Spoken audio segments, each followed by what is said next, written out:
What's up, everybody? There are your horns. That means you are here with us for the Next Pats podcast. I'm Phil Perry. We've got a great episode lined up for you today because we're welcoming in our good friend Lance Zierlein from NFL.com, and NFL Media does such a great job writing up every single draftable prospect that you could ever conjure up for NFL.com, giving you the positives, the negatives, giving you a background on the player, an overview on the player, a player comp who's in the NFL or was in the NFL recently for that specific player. Just does a fantastic job and just has such a breadth of information when it comes to all of these prospects, especially after the combine. And that's where we spoke to him. We spoke to him in Indy last week, and he's tremendous because he's not afraid to go a little bit off the board relative to some of his draft media brethren. For instance, in his most recent mock draft, Shedeur Sanders, not in the first round.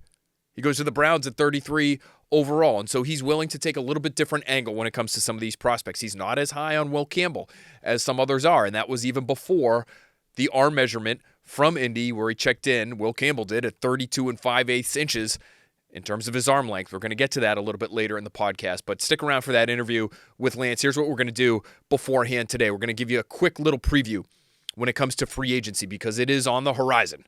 Right, the legal tampering period starts on Monday next week. Then we will have deals officially coming down on Wednesday. That is the official start of the new league year. Of course, we'll hear about real deals happening even before that. And even before that, we're hearing about players maybe being traded. As we're recording right now, just a few minutes ago, DK Metcalf has requested a trade. So that, I think, adds a little bit of interesting spice into the build-up to the new league year, and especially what the Patriots might do, right? So let's do a little quick run-through of free agency and talk about some pivots. We did this on the Patriots Talk podcast in terms of, what does that mean? Mike Vrabel's talking about if plan A isn't available to him, then they might be able to pivot to plan B. I know Patriots fans out there don't want the Patriots to have to pivot to plan B or C or D or E or F, but the reality of the situation is they may have to. So let's go through our plans A, B, and C. After talking to a number of different coaches and executives, not only last week at the Combine, but over the course of the last couple days as well since we have been back at home. So we'll do a quick free agency preview. Then I'm going to give you a quick run-through of our most recent 7-round Patriots mock draft. That's right, we're going all 7 rounds. And the first pick is not going to be one you're thrilled with, but I hate to say it. I think there's a very good chance you're not thrilled with the first pick the Patriots make no matter what. Friends, and we'll get into that as well, and we'll give you all 9 picks. We've got names for all 9 picks that the Patriots are currently scheduled to make. But first, let's get to our free agency preview. All right, we're talking pivots, we're talking plans A, B, C, et cetera, and let's do it just at the 3 premium positions that the Patriots need the most, in my opinion, and in the opinions of those who are in the league. We're going to start with tackle. We're going to go to receiver. And then we're going to talk a little bit about edge defenders as well. At tackle, plan A, that one's obvious. It's Ronnie Stanley. He has not yet re-signed with the Baltimore Ravens. I know there's been reporting out there that he may sign with them, and maybe he will. Maybe by the end of this podcast, by the time this thing's in the can, Ronnie Stanley's back in Baltimore. But it's not done yet. And I wonder why. Because at the Combine, that's where you gauge your market. And so even if Baltimore went to Ronnie Stanley and said, go find out what you're worth. We respect you. We've got a great relationship. We've had you here for a long time. You're a cornerstone piece for us. We know you're 31 and you've had some injury history, but we want to keep you around. So just go find what your value is other places, and we'll see if we can match. We'll see if we can make you happy and make sure that we can get this thing figured out for the long term. So Ronnie Stanley gauges his market. His representation gauges his market. At the Combine, that's what everybody's doing, right? So you have the opportunity to do that in Indianapolis. And now we're basically a week removed and still no deal. Why is that? Was Ronnie Stanley perhaps presented with a ludicrous offer from, say, the New England Patriots or another tackle-needy team that the Ravens are just simply too uncomfortable to match? Because I think there is a possibility that that was the case. Everyone I spoke to in Indy, when you talk to them about what the Patriots' priority should be, it starts with Ronnie Stanley. Because of that glaring need, because he is so far and away the best left tackle and we'll talk about options B and C in a second here, but he is so far and away the best option for the Patriots, really anybody else looking for somebody at that position, despite his age, despite his injury history, that they may have to do something crazy. And to me, a crazy number isn't all that crazy considering what the Patriots have, the fact that they have a young quarterback who's not making any money, and the fact that if you aren't able to fill this with Ronnie Stanley, boy, you've got real question marks as options after him. So, what are we talking in terms of financials? $20 million a year seems to be the going rate for an established veteran left tackle. Ronnie Stanley, with the market going up and the cap going up and having to pay that suck tax, quote unquote, if you're New England, which we've talked about now for multiple off seasons, you might be looking at something like paying him $25 million a year. And to me, I'm sorry, it's just not crazy when you talk about the fit, the need. I think the culture fit as well, and people will scoff at this and say, stop it with the culture. They just need talent. Don't they know they don't have enough talent? Of course they know that. I'm telling you, culture is going to matter to Mike Vrabel. So do whatever you need to do to make sure you get that through your heads right now, because there are going to be reasons why they're not in on other players. There are going to be reasons why they part ways with certain players that are in that Patriots locker room right now that might be deemed more talented than others. Just brace for it. I'm telling you, it matters to Mike Vrabel. Not all that different from the way it mattered to Bill Belichick for a long time. So, yes, it's a new regime. No, Mike Vrabel is not Bill Belichick, but he cares about that stuff. Ronnie Stanley would fit. And so, to me, you offer him whatever it takes to pry him from Baltimore. That's your plan A. Plan B would be Cam Robinson, and I wouldn't be thrilled about it. But he would give you a Band-Aid solution at left tackle. He would give you somewhat of a representative effort on a week-in, week-out basis at one of the most important positions in the sport. So you can't scoff at it. I'm just telling you, evaluators that I've spoken to, it's really no competition. He's not near Stanley when it comes to production. I've seen Dan Moore's name thrown around. I wouldn't be all that interested in Dan Moore if I'm the Patriots because I'm not sure how much of an upgrade that truly is. According to Pro Football Focus, he gave up the most sacks in football last year. I believe the number was 8 allowed after Week 10. So you're on pace. If that continues into 2025, you're on pace for 17 sacks next year because that's about a sack a week. Not what you're looking for. So I'd be out on Dan Moore. Option C, to me, and this is going to sound maybe a little bit depressing, but you're suddenly looking at the draft. And all that talk about being able to address needs in free agency so that you can do whatever you want in the draft and you can move and you can shake and you can take best player available. You can trade down if you want. That might go out the window if you're not able to land either Ronnie Stanley or Cam Robinson. So suddenly you're in the mix to draft Will Campbell at number 4 overall. Maybe it's Armand Membu. Maybe you're forcing a pick in the second round and hoping that guy can start, whether it's Ariante Ursary or it's a pick in the third round and it's Anthony Belton. Then boy, oh boy, now you're back in a situation that you were in last year where you're trying to ask Caden Wallace to flip from right to left and maybe be your starter there as a rookie. Not ideal. Let's move on to receiver. Plan A at receiver, what should it be? To me, and this is just in my opinion, plan A should be to sign Chris Godwin. Chris Godwin costs you money and nothing else. You're not giving up draft compensation. You're not having to pay a top of the market rate for Chris Godwin, so it's money, but it's to a point. You're able to hold on to that draft pick, whether it's a second, a third, maybe a couple draft picks, maybe it's a future draft pick that you might have to give up in a trade. You're also getting somebody who's a professional, and I know that that's something that would be appreciated here in New England in terms of your work ethic, in terms of your diligence, in terms of your approach to your job. Chris Godwin is exactly what they need, specifically in that room. And the injuries are real, and I wrote about it on NBCSportsBoston.com, our takeaways piece, our notes piece coming away from the Combine. You know, I've talked to a number of different scouts and coaches for receiver-needy teams that look at Chris Godwin, and they admire the talent. I had one offensive coordinator tell me that he was, ability-wise, he's right there with T. Higgins. Now, he's not the same kind of player, and he's banged up. He dislocated his ankle last year, ended his season. 2 years ago, he tore his ACL, so he's not a perfect prospect or a perfect free agent acquisition for any team. You got to ding him for the injuries at the very least. And he's probably not that true boundary X-receiver option that the Patriots haven't had in forever that they could really use to help just open up that offense and to help complement the skill set that your young quarterback has. But he's a pro.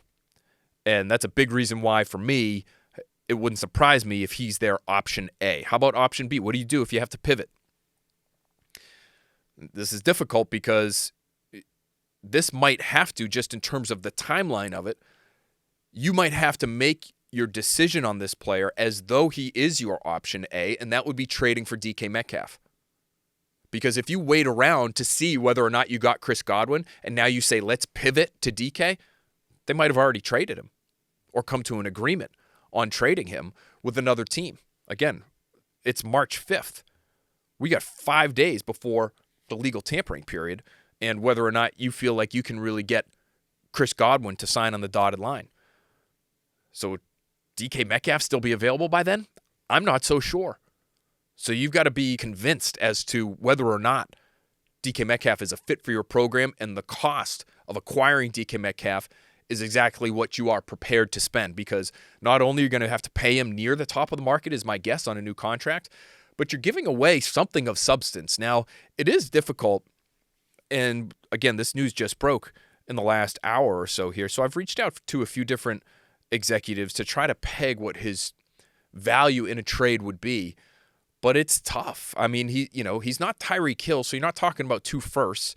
He's not Devontae Adams, in my opinion, so you're not talking about a first and a second, but are you talking about a second? Is he only viewed as slightly better than Deebo Samuel, who obviously was just traded for a 5th?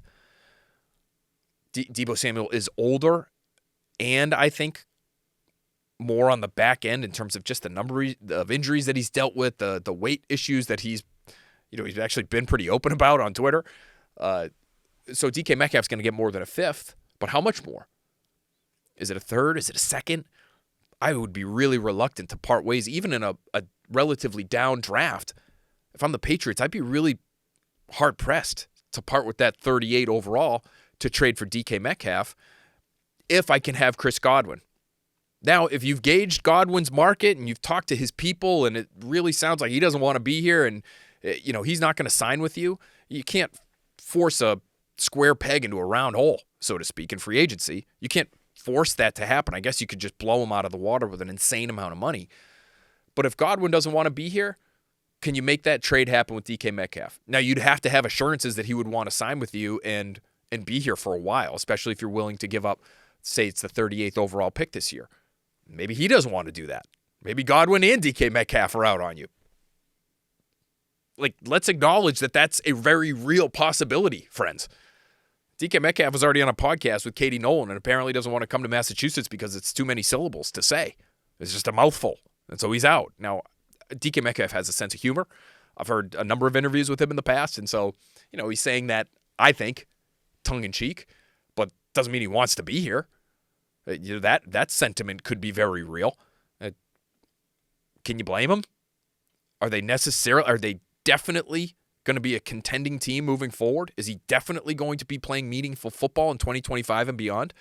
I feel like that's coming eventually with an addition like Metcalf, hitting in the draft on a couple of key picks with an accomplished coach and a quarterback who is widely respected already after an impressive rookie season despite not winning very many football games.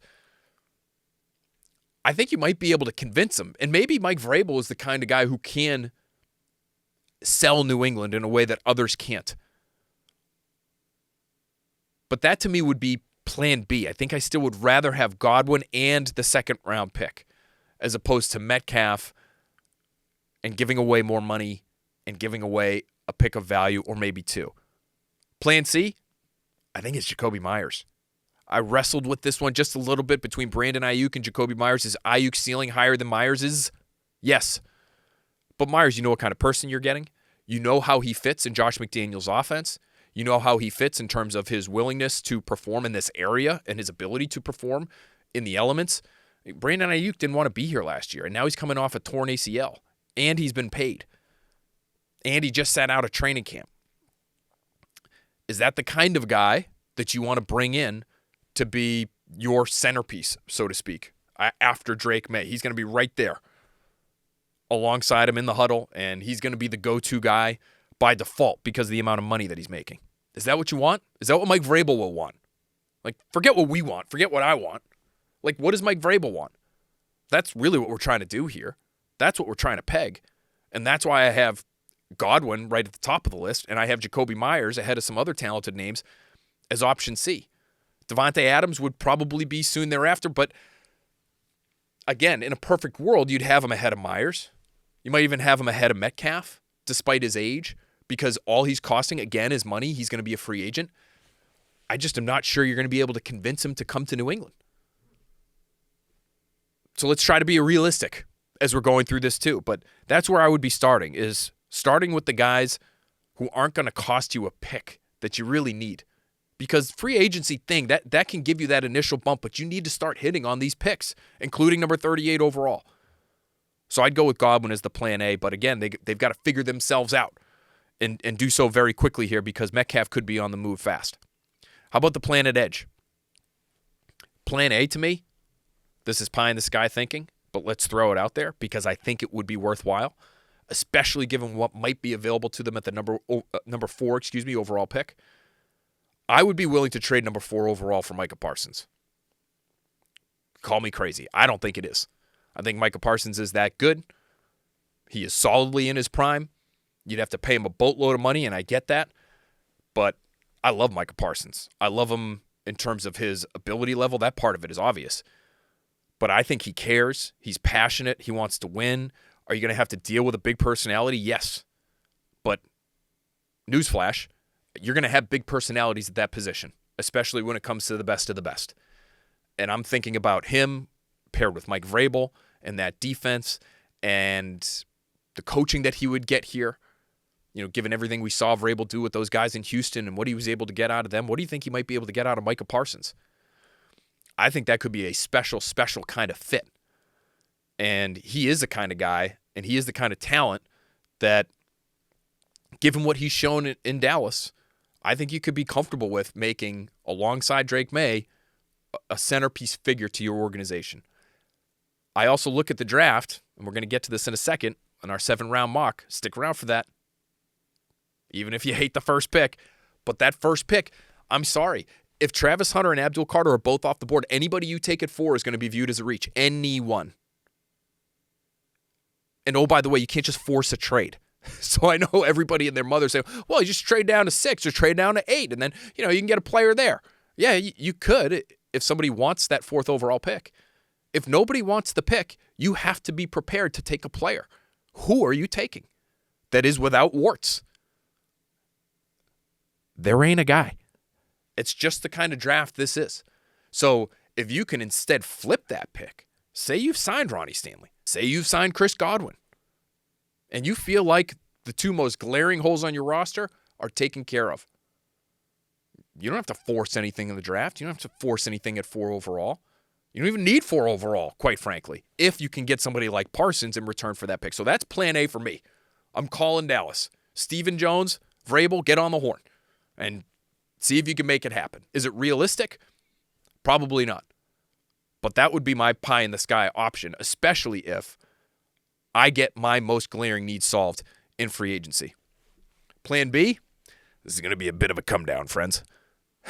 Plan B on the edge, it ain't Khalil Mack. It ain't Chase Young. It ain't DeMarcus Lawrence. These guys are all free agents, all on the edge, all good players. I think they're going to be a little too expensive. And if you are where I think you are in free agency at some of these other positions, being realistic about it, you're going to have to save up and spend there, right? And I know I'm talking about signing Ronnie Stanley and Chris Godwin and Micah Parsons. You could make it work. But are they going to want to give a boatload of cash to a player like Chase Young or DeMarcus Lawrence or Khalil Mack? All of those guys, to me, sort of fall under the same umbrella, which is, and maybe I put Chase Young, I put maybe Mack in a category of his own, and I put Young and Lawrence together. But those are pieces, those are finishing pieces to contending teams. Those guys have been in the league a while or dealt with injury or both. And they would be excellent finishing pieces for a team that has a glaring need on the edge. That's not the Patriots. Parsons is really a cornerstone building block type. He's going to be here for a while. Those other three, not so much. So if you can't get Parsons, I'm bypassing those other three, and I'm looking at more of a stopgap Band-Aid type of solution. And so two names that have been brought to me as potential fits for the Patriots, as guys that I think they would like, would be Malcolm Kuntz, the free agent out of Vegas, or Darrell Taylor. Kuntz is maybe a little bit undersized, and again, I'm referencing some notes here from our Combine column. If you haven't seen that, give that a look, because it's going to give you a little bit of a snapshot in terms of what the Patriots are interested in free agency. 6'3", 250. So he's a little Harold Landry-esque in terms of his profile, size-wise. 8 sacks in 17 games last season. I know that after guys like the three names I mentioned, and Josh Sweat, who obviously is a big name, available on the edge as well, he's viewed as maybe the best pure rusher in free agency, and he's a middle-tier kind of guy. That, to me, is that screams value signing. I would look at Darrell Taylor as well, and I would say at 6'4", 255, I like his size. I like the ability that he has to play both the run and the pass. He was 34th in pass rush grade last year from Pro Football Focus. This is a guy who was a prototypical Patriot when he was coming out of the draft, out of the University of Tennessee a few years ago. So I really like Darrell Taylor, and he is a name that has been brought to me as a potential option for the Patriots on the edge. Just to do a quick blow-by on Sweat, why no Josh Sweat? Where's Josh Sweat? Why no mention of Josh Sweat? Josh Sweat is really interesting because obviously he's coming off a great Super Bowl, and he should get paid, and I would never begrudge him that. I just know there are teams who look at him and look at the knee injury that he suffered all the way back in high school, senior year of high school. Brutal knee injury to the point where they thought they might have to amputate his leg. And so that follows you, right? It follows you into the draft. Is this guy going to be sort of a ticking time bomb injury-wise? Eagles draft him, middle rounds. It works out. They re-sign him. Relatively low money deal. He's not making big money, edge of the defense type of dollars. It works out again. Do you want to be the team to roll the dice on him a third time and assume it's going to work out? It's worked out for a while now. And I'll give him that. He may hear this or sense that teams feel this way about him and laugh and say, you guys know that knee injury happened in 2014, right? I've been in the league now 1, 2, 3, 4, 5, 6, 7 years. And over the course of the last 6, I've never played fewer than 14 games. Games played since 2019. 16, 14, 16, 16, 17, 16. That's pretty damn good. I mean, it sounds a little nuts to be worried about a knee injury from high school while projecting him forward. I'm just telling you, this is how teams in the league look at him. And it's not every team, but teams I've spoken to say, yeah, but that knee. And they worry about it. And so I'm not sure the Patriots should be in on somebody like that. Again, I think if you're looking for a finishing piece for a guy like Josh Sweat, who's coming off a great year, and he's 27, he's about to be 28 years old, go for it. If you're the Patriots, I'm not so sure. One other name here, and maybe this is option D for them, would be Marcus Davenport, who's a first-round pick for the New Orleans Saints years ago, back in 2018. Big, long, powerful, a little wild is what I was told by one coach who is looking at these pass rushers closely going into free agency. He's played just 6 games the last 2 seasons because he's dealt with injury. But the tools when he's healthy and he's on the field are still hard for NFL evaluators to not notice, right? And so if you're looking for sort of a value, again, this would be plan D. Maybe somebody like Marcus Davenport makes sense for Mike Vrabel, although he's not going to be that lighter on your feet kind of edge defender, a true edge defender, meaning he's not just a pass rusher. He's not just looking to get up the field. I don't know. That might be what I think that's probably what Mike Vrabel wants, given what we've seen from him in Tennessee in the past. At least one of those guys is what he'll want. somebody who can drop into coverage, who can play in a lot of different situations, maybe even play off the ball occasionally. And then on the other side, maybe you have your get up the field and go kind of guy. Do they already have that guy in Keon White? Is that how Mike Vrabel looks at him? Does he look at him as more of an interior player? We'll have to see until he actually gets on the field and gets used. But they might want a little bit lighter, a little bit more athletic, a little bit more adept when it comes to moving backward type of player versus a Marcus Davenport type who is pin your ears back and see what happens, because there might be no pass rush plan there. It's not going to be the most refined, beautiful thing you've ever seen, but he might occasionally make a splash play for you because his traits are so off the charts still, even after 2 years of being really banged up. Harold Landry, you heard me mention that name before. To me, I think it's a little late in Landry's career to be depending on him the way the Patriots need somebody to depend on at that edge position. He's listed at 252. My understanding is he played much later than that this past year. I think the motor was a little hot and cold. Now you're playing for a bad team in Tennessee, and maybe there's something going on there that he couldn't get motivated, and maybe you reunite him with Mike Vrabel and you get a different guy. But that's not a name that I would be clamoring to trade for because the Titans have made him available in a trade. All right, that's it for our pivot points: tackle, receiver, and edge. Just a little something to whet your appetite before we get into the legal tampering period, before we get into free agency. A few names to keep in mind based on some of the things that I've heard over the course of the last couple weeks. So let's get to the 7-round mock draft, shall we? And we're going to roll through this really quickly because I know you want to hear from Lance Zierlein, and he was, once again, fantastic. Friend of the pod, Lance Zierlein. But in our 7-round mock, if you haven't seen it already, we have Will Campbell going to the Patriots at number 4 overall. Ooh! Probably doesn't make you feel all that great, especially after that arm length measurement, 32 5/8. Now, a couple things going into this. Again, you can't force a trade. You have to be prepared to pick. And if you have to be prepared to pick and Abdul Carter and Travis Hunter are off the board, this is just the way it is. You're just going to have to swallow hard and take somebody that you don't love. Because I don't know who you could take at 4 there and feel great about it. You feeling great about Mason Graham? Weighing in at 296 with short arms himself on the interior at 4 overall. Is he Aaron Donald? No. Is he a really sound football player who's going to contribute? Yeah. Is it a premium position? No. So, the comps are, let's steal Lance Zierlein's comp. He does such a great job with it. And it's the Lance Zierlein episode. You're talking about Christian Wilkins. Local guy. I played some high school ball here. Christian Wilkins. Okay. Good player.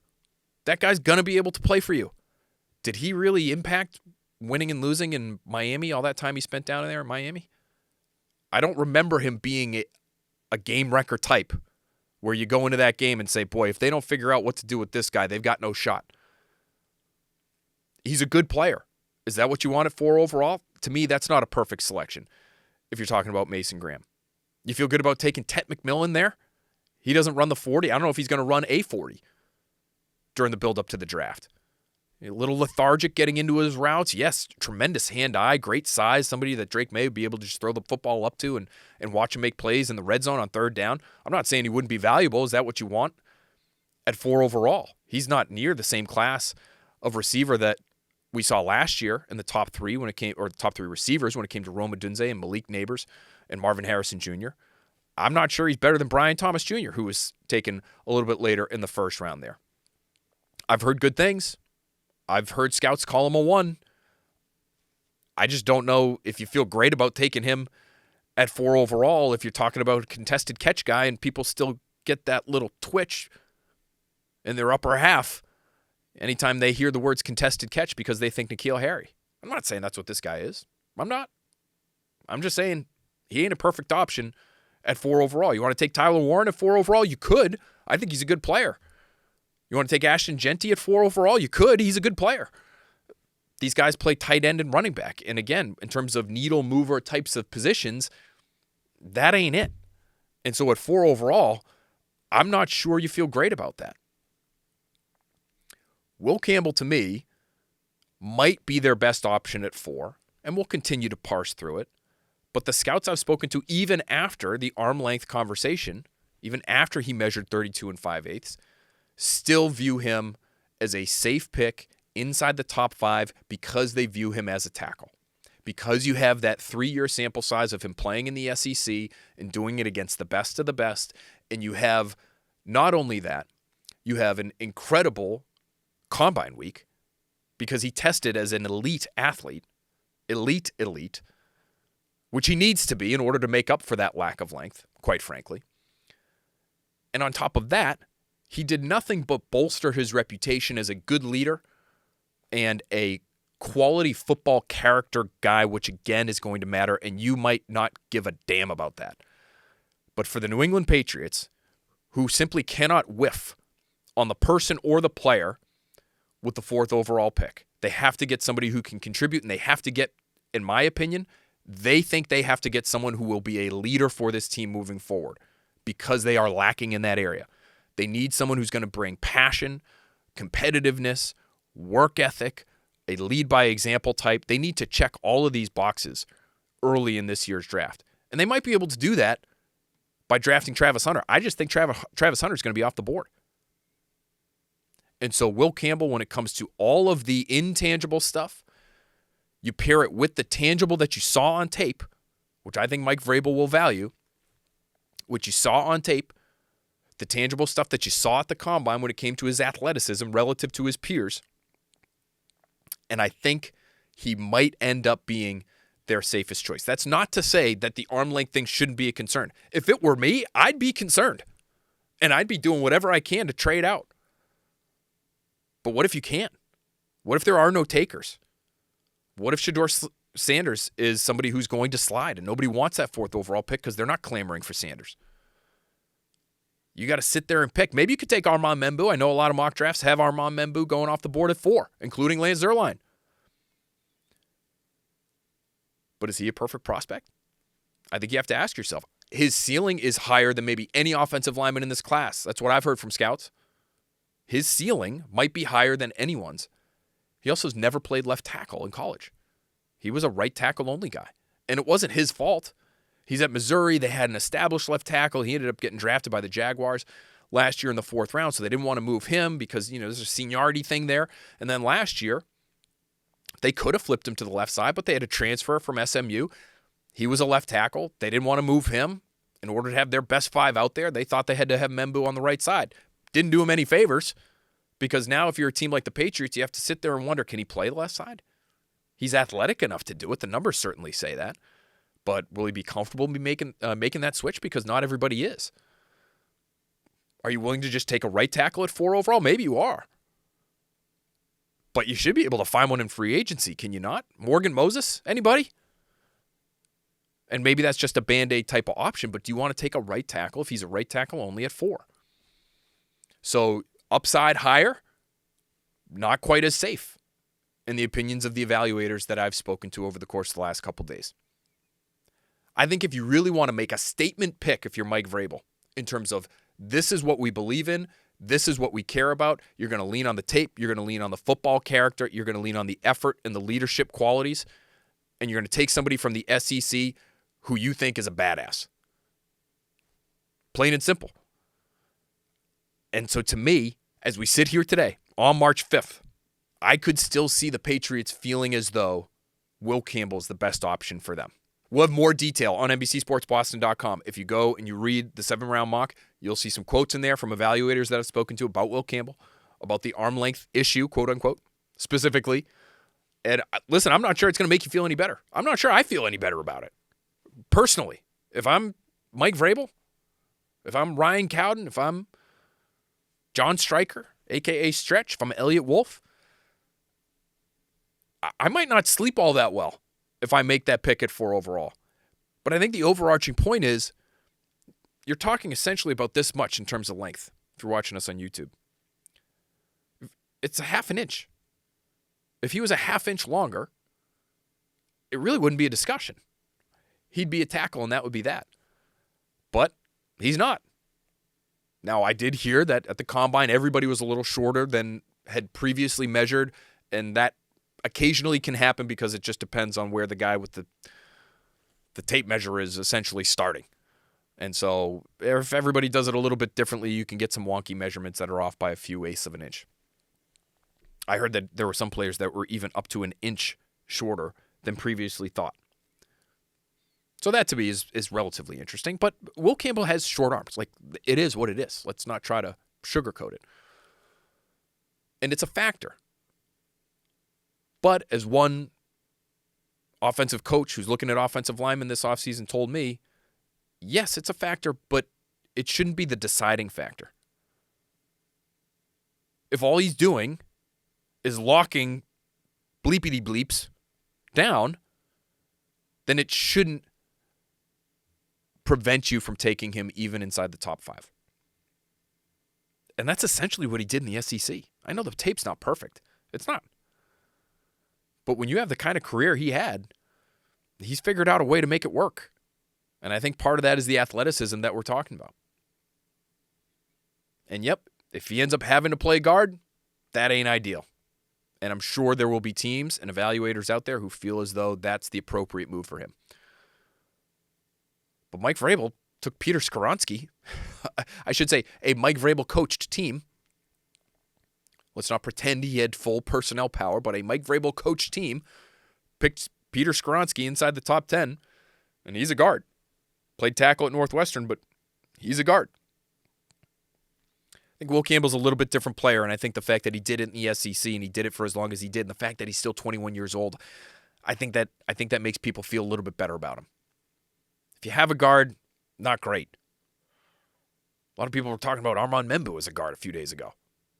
And then he measured at 6'4" as opposed to the 6'3" he was listed at Missouri. And he measured over 33 inch. I think he was right at 34 inches in terms of his arm length. The weight is great. On the hoof, Armand Membu is a stud. Tested incredibly well. And so I can understand them wanting to maybe go that way if that's the way they want to go. But everybody's got questions. I'm sorry. But the 4th overall pick is just not a great pick to have this year, if you're asking me. Because you're right at the very top of a tier that you'd rather not be at the top of. You'd love to move down and acquire capital and get another player, maybe at another position, and you feel good about that player's impact because it's probably going to be about the kind of impact that you're getting it for. But this is just where they're at. There's 2 blue chip players in this draft. There's one quarterback that everybody seems to love, and there's a second quarterback that some people seem to love and might go in the top 3, and if he does, my God, what a boon for the New England Patriots. But if he doesn't, you're reaching on whoever you take at 4. And so Will Campbell is the choice in our most recent 7-round Patriots-specific mock draft. After that, how's a Jaden Higgins? Could you deal with Jaden Higgins, fans? Jaden Higgins is 6'4", 214 pounds, recorded a 9.8 relative athletic score out of 10 because of some otherworldly jumps. He can jump out the gym. And so I think you pair that athletic piece with what we saw at the Senior Bowl. He had a great Senior Bowl week down in Mobile. Had a great career, over 1,100 yards, almost 1,200 yards, 9 touchdowns at Iowa State last year. The contested catch ability, don't twitch on me, but the contested catch ability is real. He can pluck that football out of the air with some really sudden hands. There's route running skill there. There's enough speed there, sub 4.5 40, to be able to threaten deep. He's an X. Is he a 1? I don't know. Maybe not. But at 38 overall, are you willing to get that X presence, that boundary presence that you really haven't had? Say you are able to acquire Chris Godwin. Well, now you've got a nice little 1-2 punch there. Godwin's your 1, even if he's more of a Z and he's going to be used inside and out. You've got Pop Douglas that people around the league are expecting more from this coming year. That's a wide receiver group I think you can be proud of. You can work with that. You improve that offensive line, and it's Godwin, Douglas, and Higgins. Not T. Higgins, but Jaden Higgins next year. That's a good group, in my opinion. And so I like that selection at 38 overall. Might be a little bit rich for some people, but I think, again, at this point, when we're doing mock drafts and it's pre-free agency, we've got to address the needs, right? We can't just assume they've got Stanley and Godwin or Metcalf or Jacoby Myers and work off of that. We're going to address some needs here. So Jaden Higgins, Jaden Daniels, boy. Not T. Higgins and not Jaden Daniels. Jaden Higgins is the 38th overall pick to the New England Patriots in this mock draft. Then in the third round, they have 2 third-round picks. BC's Ozzie Trapillo, you've heard that name mentioned many times here on the pod, and I swear it's not just because he went to my alma mater, Boston College High School. That might be part of it. No, it's not. He's a good player. And he plays a position that the Patriots need to develop. And not only do they need to develop, they need starters. And in my opinion, Ozzie Trapillo, everything I've heard about him, smart enough, tough enough, big enough to, depending on what else you have on your roster, might be able to start for you at right tackle. I think he would have been their best option last year at right tackle, given what they had out there. And those guys, they gave it their all. Trust me, they did. And I honestly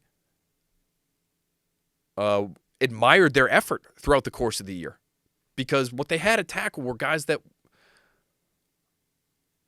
to start the year, were not considered, some of them, 53-man roster players. And they ended up playing a ton of snaps against some unbelievable athletes.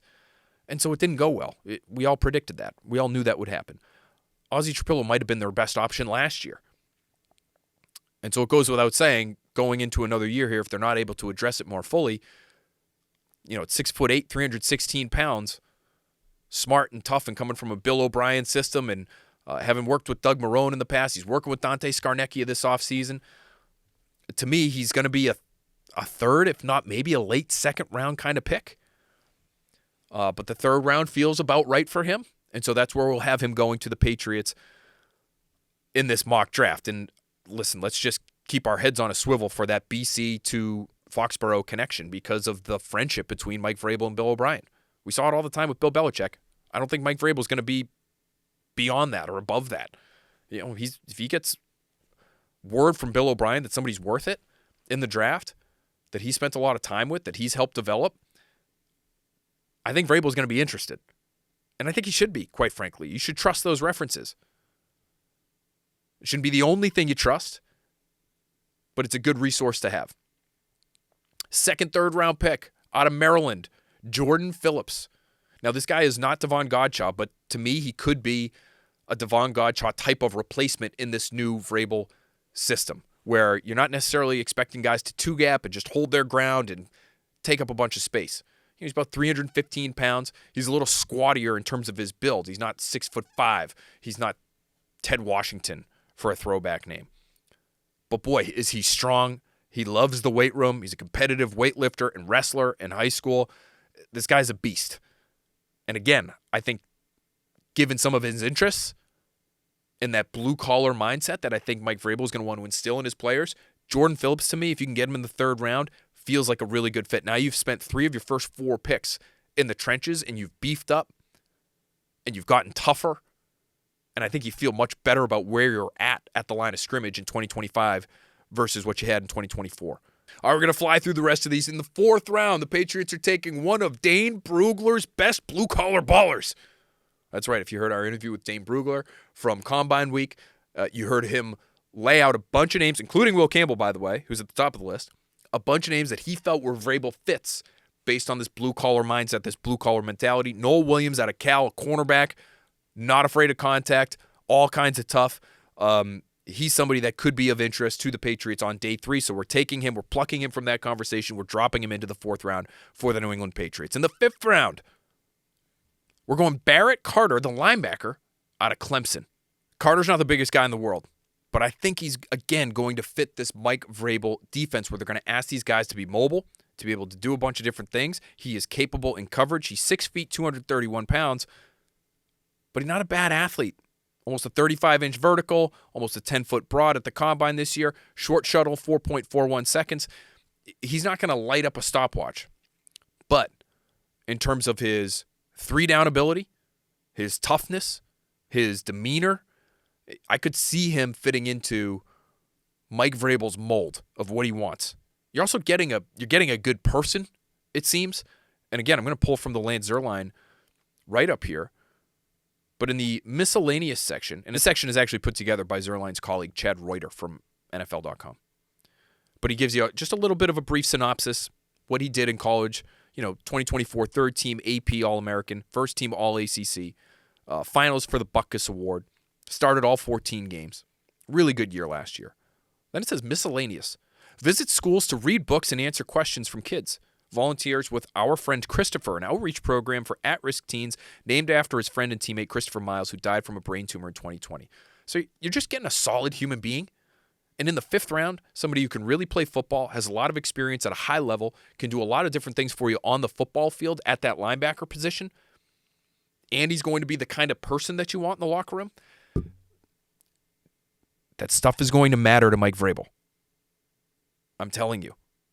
He cares. He cares about who's in that locker room. He cares about the shape that it is taking. He cares about the effort, the energy, the commitment to football that you're going to have. And I think having guys like Barrett Carter, to me, make a lot of sense. Whether or not they take him in the 5th round, it's the 5th round. It's a 7-round mock draft. I don't know. But to me, feels like a Patriots fit for this new Patriots program. Now we're into the 7th round. 3 7th-round picks for the Patriots. We're not going to spend a ton of time on these, but some interesting names that I found that could potentially fit what the Patriots are looking for. How about Notre Dame edge defender R.J. Oben? Long, strong, physical, 6'3", 260 pounds. He might be this kind of get-up-the-field type of rusher. Had a nice little Senior Bowl for himself. Had a nice pressure in the Senior Bowl game itself. To me, the kind of guy who did not have a great year this past year at Notre Dame. And quite frankly, I think underwhelmed a little bit. But finished strong and had some key plays in the college football playoff. And so maybe you focus on that. You focus on his development through the year. You look at the Senior Bowl. If you like what he did there against high-end competition, you pair that with the college football playoff stuff. Is he showing up against the best of the best? To me, that's worthy of a 7th-round pick, especially on the edge, especially if you're not able to get what you hoped you would get on the edge in free agency. Second 7th-round pick. I love this one.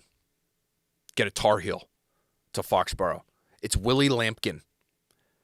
Very undersized guard. 270 pounds at about 5'10", but this guy is a fire hydrant, and he will move you. Very good Senior Bowl against much bigger players, and he will grind away at you. And again, 7th-round pick, that kind of mentality and mindset, one of Drake May's former teammates. Do you use him at guard? Maybe you do. Does he ever dress? What is his ceiling?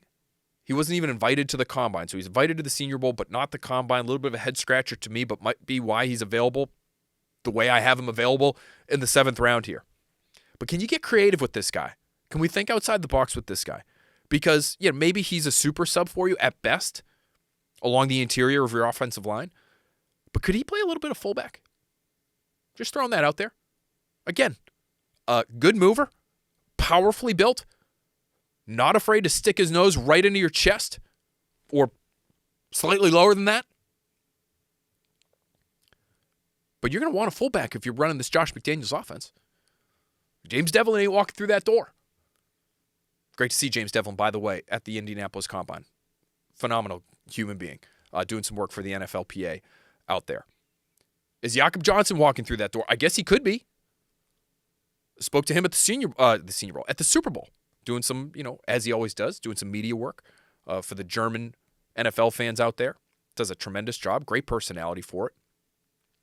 But my understanding that ain't a full-time gig that he's looking to fill right now. He's looking to play some football. And so does he reunite with Josh McDaniels back in New England? They're going to want that presence, is my guess, for Josh McDaniels. Can Willie Lampkin be that guy? And I don't want to move him off a position that he wants to play. But at 270, as a good athlete, do you have him maybe even lose a little bit of weight? And see if he can catch the football a little bit. They weren't throwing it a ton to James Devlin, but you could if you needed to in an emergency kind of situation. Could you do the same with him? I just love the idea in this offense of just having that guy available to you. Yeah, and if somebody gets banged up, throw him in at guard and see if he can hold up. But maybe having him as a fullback and just seeing how he can perform in that regard. Is he going to fit on special teams? These are all questions that would matter for a 7th-round pick for a guy that you might like to see in that role. I love including him in this 7th-round mock. Okay, last pick here. We're going to give the Patriots a kicker. Do you draft kickers? Patriots have under Bill Belichick. Will they under Mike Vrabel? I'm not so sure. Nick Folk is available. I don't think he's going to be an option for the Patriots. Doesn't do the kickoffs thing. He could. Don't know if he's a great option for the kickoffs thing. here in New England in the elements at this point, especially you get later into the year, you're going to want somebody who can drop it in and maybe even get a little bit more creative in terms of not having those touchbacks. I don't know if you necessarily need a huge leg, but you need somebody who can give you that high arcing kick or can give you that creative low liner kind of kick to try to keep returners on their toes a little bit. There's talks about maybe a rule change, bumping the touchback line of scrimmage out from the 30 to the 35. So you might see the uptick in returns from a percentage standpoint in 2025 because people they don't want to give up that extra 5 yards. So I don't know if it's Nick Folk. I don't know if it's Joey Sly, who's scheduled to be a free agent as well. Let's give him Tyler Loop, the kicker out of Arizona. You'd have to feel good about his ability to kick in the elements, but could be one of the better kickers in this year's draft class. So let's give him Tyler Loop, and that is their final 7th-round pick, their third 7th-round pick in this Patriots mock draft. For more on all these guys, head on over to NBCSportsBoston.com. We appreciate you so much for lasting all the way through here. We've done free agency. We have done a 7-round mock. We've talked arm length. I've given you heart palpitations with the selection of Will Campbell at number 4 overall. Sit back and relax and enjoy this conversation now with Lance Zierlein and just let all the draft intel flow over you.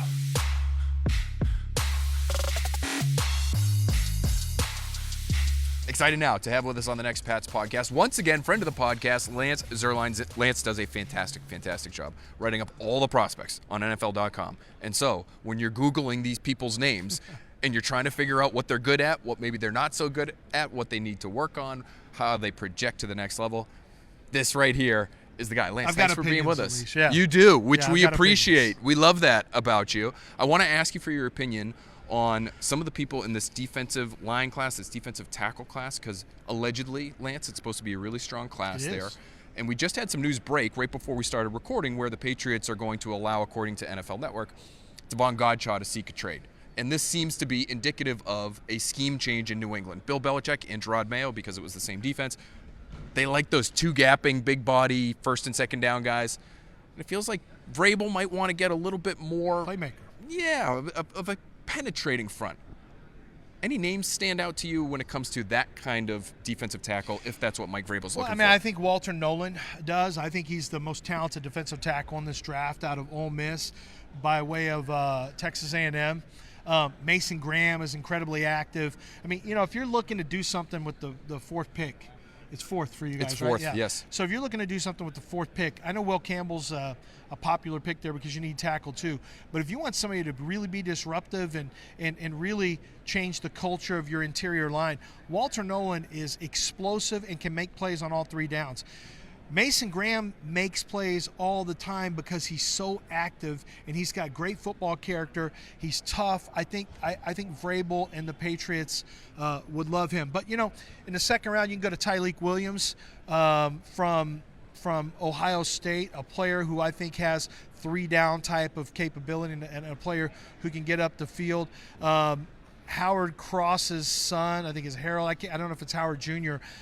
This is a day 3 player who's got tremendous, from Notre Dame, who's got tremendous upfield one-gapping stuff, but he doesn't hold up well at the point of attack. He's a little smaller, but that's a disruptive guy in round 3. But I mean, you've got Deion Walker, who is a big, he's not an up-the-field guy. He's really more of a two-gapper, but you've got guys who are bigger and more physical. Remember, Vrabel also played with a big, burly nose as well, who is one of the all-time greats. So he understands that eating up the middle of a defense is important. I got to watch Mike work at Houston. I'm from Houston. I got to watch him as an outside linebacker coach for the 3-4 defense, and it turned into kind of a 4-3. And he did a great job with Whitney Merciless at the time. He watched J.J. Watt do his thing. This is a good year to need defensive ends. It's a good year to need defensive tackles. Patriots could use either one. I do want to ask you about some pass rushers, some edge types in a minute, but I do want to focus a little bit more on Walter Nolan. He's probably not, correct me if I'm wrong, somebody who would be in play with the number 4 overall pick. But if the Patriots do, Lance, what they say they're going to try to do, it sounds ambitious to me, which is fill all their needs in free agency so that when they get to the draft, they can just take the best player available, or they could even trade back if they want to. Would he be the kind of player that you would if you're a Patriots fan, be excited to see them trade back and land in the first round. Yeah, because I know how good he is. I mean, he's one of the few players on my draft board that landed with a 6.7 grade. And 6.7 means the Pro Bowl potential pretty early on. And he has that. Now, I'm watching tape. What I'm not doing is going, and I have had conversations, but Vrabel and Elliott Wolf and their entire staff, Alonzo Highsmith, they're going and talking to people at A&M, where he came from before Ole Miss. They're going to talk to people at Ole Miss. They're interviewing the kid. They're doing medical stuff.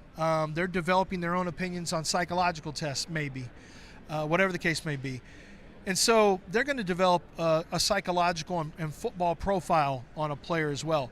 And so on tape, he is a really explosive, dynamic, three-down player who can have a big impact. Is he built for the Vrabel way? Is he built for being an NFL pro? Those are things that only the teams can answer. I can tell you what they are on tape, but a lot of times when I have opinions like that, they come from conversations with teams. And so, I've heard that maturity has been an issue for him in the past, but that he plays really hard when he's on the field, and you can see that. So, those are things you have to figure out. Is he immature? Is he childish? Is there character issues? Or is it just the fact that, hey, this is a big kid and he's fine. We'll put him in a pro room. He's good. He's a football player. He's going to be fine. I think he has a chance to be a really good defensive tackle. Mason Graham, plug and play. Good night. You got a good football player from here until he's done playing. I want to ask you about Mason Graham's teammate, Kenneth Grant. Yeah. Because he seems like the body type of almost a Devon Godchaux, a 340-pound man who looks like, you just stick him in the middle of the line on first and second down, and he can just eat up space. But do you feel like he could be more than that? I think he can be more than that. Talking to people at Michigan, they believe that there's a chance that if both he and Mason Graham hit their peak, that he could end up being a better player. Now, Mason's more likely to hit there, and his floor is very high. But this is a 340-pound man who's going to run in the 4.9 range, maybe even break 4.9. He ran a sub 540-yard dash when he came in at 360 pounds. I get 40-yard dash doesn't really mean anything, but what it's telling you is this is the kind of movement and athlete you're dealing with. He's going to test really well. And, the conversation I had was that when I watched him on tape, I was kind of underwhelmed. Like, for as big and traitsy as he is, I didn't see him make enough plays. But when I had a coach tell me, look at how he's playing. He's trying to be too slick, too cute. He's trying to be finesse. He said, all you do as a coach is you say, hey, you're bigger and stronger. We can whip the guy in front of us. Let's use our athleticism, our explosiveness, our strength, our size, and beat up the guy and not make it a fair fight. You got a chance to make this an unfair fight, and you're making it a fair fight. And J.J. Watt once told me when he was a rookie, I interviewed him at the end of the year as a Houston radio host. And he really came on the second half of the year. I said, what's the key? What happened the second half of the year? He said, I realized I was more explosive than the guys. I didn't realize I was that much better. I was more explosive. And once I figured that out, I stopped wasting time. I started playing around him. So when you have a guy who doesn't play the block, he can play kind of around the block. That's when you have something special. Grant can develop it. He doesn't have it yet. Graham already has it. Walter Nolan already has it. Really interesting, trio there. Graham being probably the option at number 4 if they really wanted to go there, and then those other two as maybe trade back options. I do want to ask you about Travis Hunter, because I know, having seen your grades, that he's way up high, as he is for most people. But where would you play him, Lance, if he had to focus on one or the other? Which would you prefer? And where do you feel like maybe his best gig is at the NFL level? It depends on the team. If I'm a Patriots, I might play him at wide receiver because I got Drake May. I have a higher grade on him at corner. I wrote him. His scouting report has his strengths and weaknesses as a wide receiver and as a cornerback. I wrote him as 2 players. They don't have it set up to where I can give 2 grades, but my wide receiver grade would be a 6.77, which would make him, the 3rd highest graded player in this draft. He still is. I gave him as a corner a 6.83, which is a really high grade. That's a grade that would have put him inside, up there with Malik Neighbors and Marvin Harrison Jr. last year, who I had as the 2 best players in the draft, even ahead of the quarterbacks. I think Travis Hunter, for me, I'd play him at corner because when I watched him, what I saw was tremendous ball skills as a wide receiver, still learning how to get from point A to point B as a route runner, but he has really good second acceleration, amazing ball skills, great instincts, good toughness. And then when I watched him as a corner, because I did that second, I'm like, oh my gosh, I took all the athletic attributes I just told you. Now I've added instincts, and I've added this 5-star ball skills, and like you're in obscene amount of danger throwing the ball in his area. Like he's really that good. So if I got a chance to flip the field, shut down a number 1 wide receiver, he's not the biggest guy, and then I can run him in on some snaps, like maybe give him 6 to 8 reps a game at wide receiver, I think that's what I'm doing. Be really interesting to see if he did fall to the Patriots. Whether or not they would take him would be one thing. Then where do you play him after? Because they need receiver help badly. They have Christian Gonzalez at corner already. It would be an unbelievable tandem, it seems like, to have both of those guys on the outside, but they need so much juice offensively. Yeah. Maybe you'd try to see if he'd be okay with focusing on that side. That's what I'm saying. I mean, I think he'd rather be a wide receiver. Because more money? I think so, but I think he'd rather play both ways. I'm not playing him both ways if I'm an NFL team. The guy played over 2,600 snaps the last 2 years, which is usually a career for most 4-year starters, and he's done that in 2 years. So, for me, I'm trying to talk him into one side, and look, you appease him. If he's a wide receiver, he probably can't play a whole lot of corner because there's too much technique involved. If you're a cornerback, you can go play some wide receiver because you just need to be a really good athlete. Right. And have a little bit of technique because your ball skills are natural. So I think it depends on the team. Some teams are going to draft him as a wide receiver. Some teams are going to draft him as a corner. My guess is more teams will see him as a corner who can play some wide receiver. No teams, I think, are going to be excited about playing him both ways. Really quickly, one last thing on Hunter.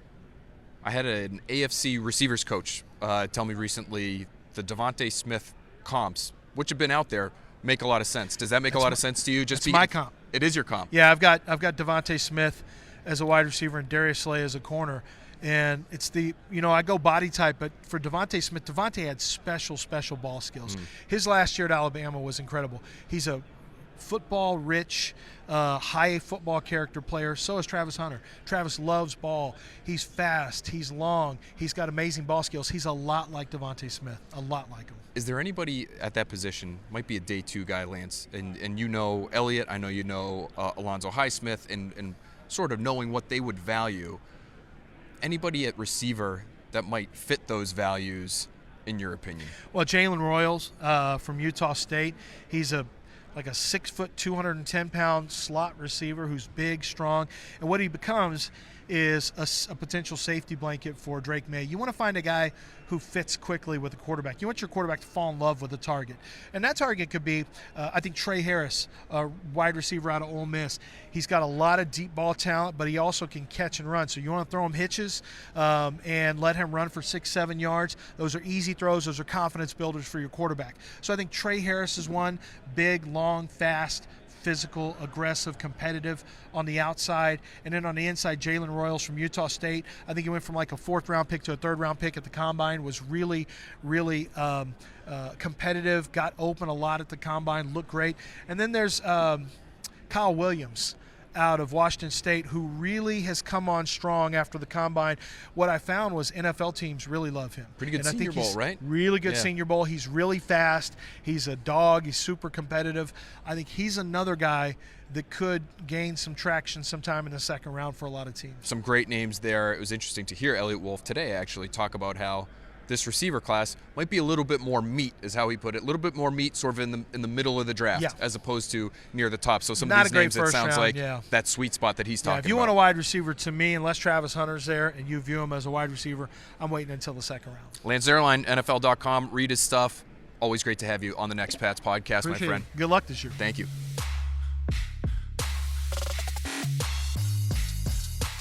Great stuff there from Lance. Some under-the-radar names when it comes to potential defensive line help, when it comes to potential receiver help as well. Some interesting names thrown in there by Lance. They're gonna need bodies at both positions, and they can't all be the top guys. So we've got to start to branch out and think about some other people. We gave you Jaden Higgins today in the 2nd round. Maybe the first receiver in the draft, comes even a little bit later than that. We'll find out. Always fun talking to Lance Zierlein, though. We so appreciate him. We so appreciate you as well. If you could, please, on YouTube, hit that thumbs up button. Hit that subscribe button if you haven't already. We so appreciate your patronage and your ears and your eyes and your time, because this is the best time of year for the Next Pats podcast when we're talking all things roster building. We get to talk to some fantastic folks. We get to mix it up with you all in the comments on YouTube and elsewhere. Please continue to do that. Always fun to go back and forth with everybody there. Please leave me your plans A, B, and C at your position of choice. If you want to do every position, go ahead and do that. I'll react to every single comment that I can. Again, thanks so much for spending some time with us here on Next Pats. We'll have another edition of Next Pats and our friend Rhett Lewis from NFL Network coming at you very, very soon. Keep an eye out for that. We'll talk to you then.